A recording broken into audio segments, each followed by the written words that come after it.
We've already seen that a vector is defined by both its magnitude and its direction. And what I want to do in this video is get some practice calculating or figuring out the magnitudes of vectors.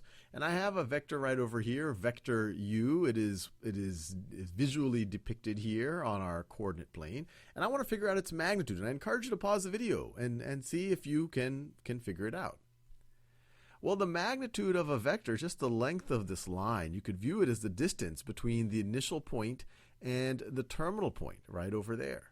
And so one way to think about it, you could view this, the magnitude of the vector. Let me write this, the magnitude of the vector.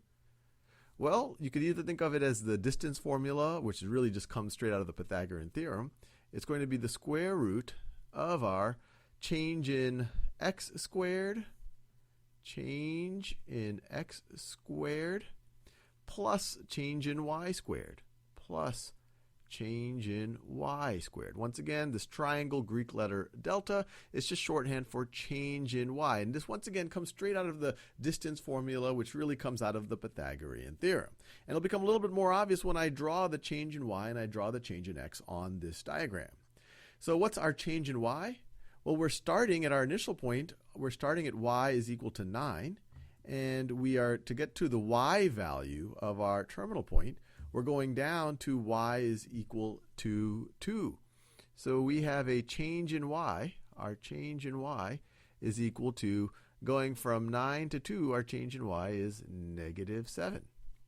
Similarly, our change in x, we're going from x is equal to 2 to x is equal to 5. So our change in the horizontal direction is plus 3.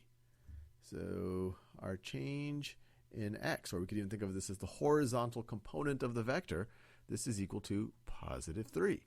And as we've just seen, we have drawn a right triangle, and so we could use the Pythagorean theorem to figure out the length of the hypotenuse. And you might say, wait, a length of a side of a triangle can't have a negative value, and that's why these squareds are valuable, because it doesn't matter if you're taking a negative 7 squared or a positive 7 squared, you're going to get a positive value here. And if you really just view this as a triangle, all you care about is the length of this side right over here, or the magnitude of this side, or the absolute value of it, which is just going to be positive 7.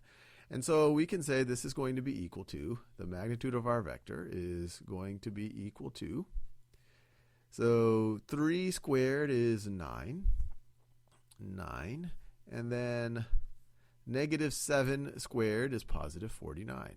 So plus 49. Oh, once again, you could view this as our change in y squared, which is negative 7 squared.